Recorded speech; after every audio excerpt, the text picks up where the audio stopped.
2016 to 2017 Harley Davidson SuperLow 1200T.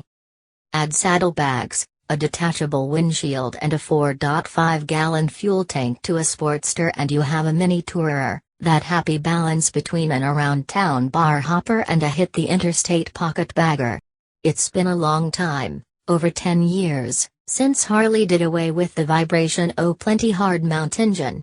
The SuperLow 1200T enjoys the benefits of the rubber-mounted Evolution engine with a smoother ride and better rider comfort for long miles in the saddle. Departing from the traditional Sportster peanut tank, the SuperLow 1200T comes with a teardrop fuel belly and the quick-release windshield lets you go bare for an around-town ride or pop it on the bike for trips up the highway. Continue reading for my review of the Harley-Davidson SuperLow 1200T. Traditionally, Sportsters are tall bikes, and used to be top-heavy.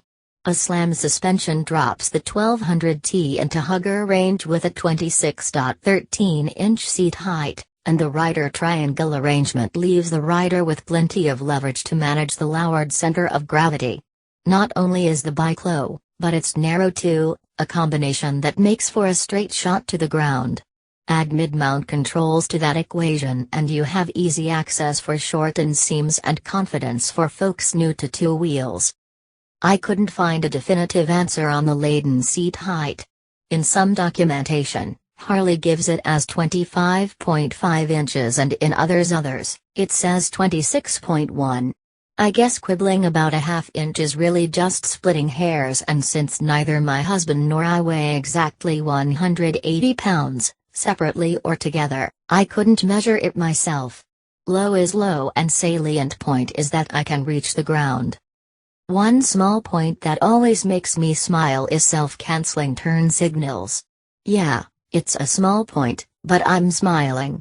I know self-cancelers aren't new and a lot of bikes out there have them, but there are plenty of bikes that still don't, and I think it's worth a mention when they do, especially when the bikes isn't a big touring model. Harley announces proudly that this is a 1200 Sportster with a chrome air cleaner cover emblazoned with those words. Also chromed for the bling factor are the headlight visor, speedometer and rear turn signal bar, not to mention the chrome accents on the black timing cover. Add these touches to Harley's benchmark quality paint and there's no doubt you're on a premium ride. If the lockable saddlebags aren't enough, docking points for a luggage rack and sissy bar give you options in the accessories catalog. No longer a necessity out of said catalog is the battery tender harness, which is included as standard equipment on the bike as of the 2017 model year. Typical of Sparties, the twin downtubs form a double cradle to support the engine, transmission assembly. Gone are the days of the old hard mount engines, and this frame floats the engine on rubber mounts that absorb much of the hideous vibration with which we used to have to contend. The low stature, 4.2 inches of ground clearance, and steering head angle of 31.1 degrees leaves the 1200T with 5.9 inches of rake, perfect for a blend of straight-line stability and cornering behavior. You won't be hitting the corners too awfully hard, since you only get 26 degrees of lean to the left, and 25 to the right. Nothing spectacular, but sufficient for the cruiser it is intended to be. Cast aluminum, 5-spoke wheels mount the 18-inch front, and 17-inch rear tires, and a big, 300mm front disc with 34mm pistons and rear caliper to match provides the bindage. Even though the factory doesn't give up the dual front brakes, it's a light bike, and ABS is an available option if you want to maximize braking safety.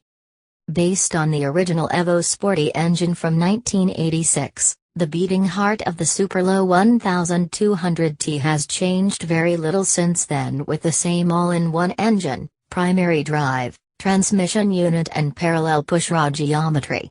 As usual, the engine cranks out tractor-like torque figures with 70.8 pound-feet of grunt, and it comes on early, maxing out at 3,500 revolutions per minute.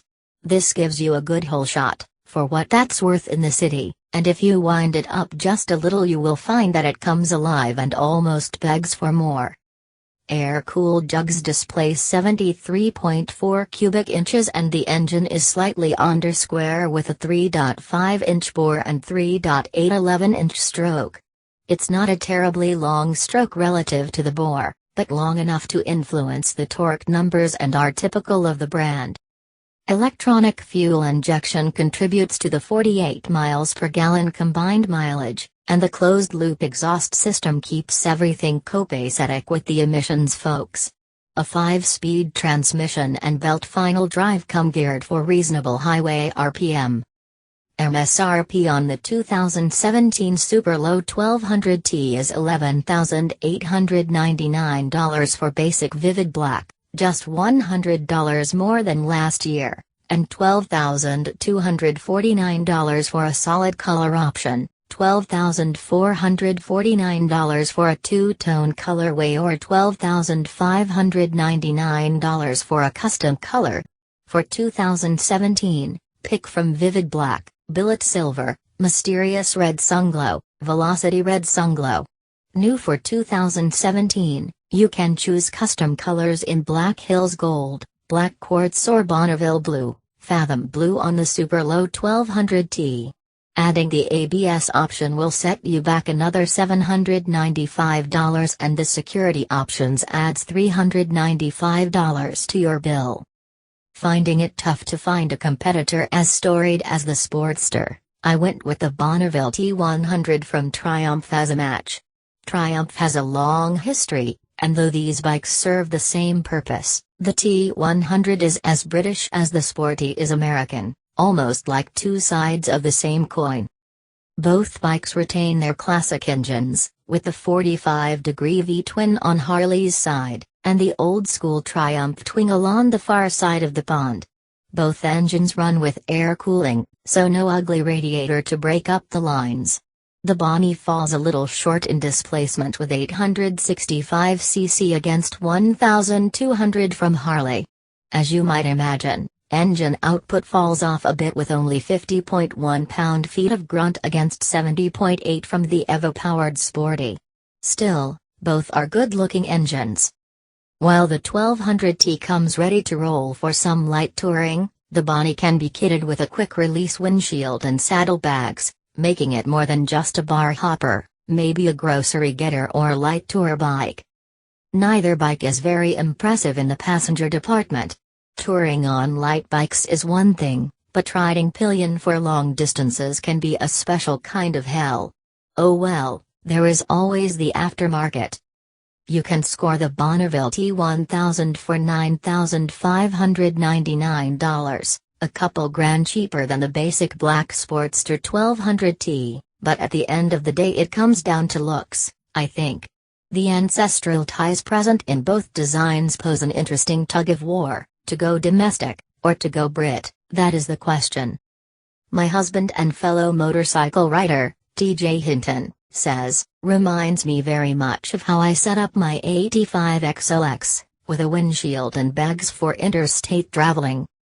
I didn't have the luxury of rubber-mounted engines or even an Evo motor, it had an old iron head.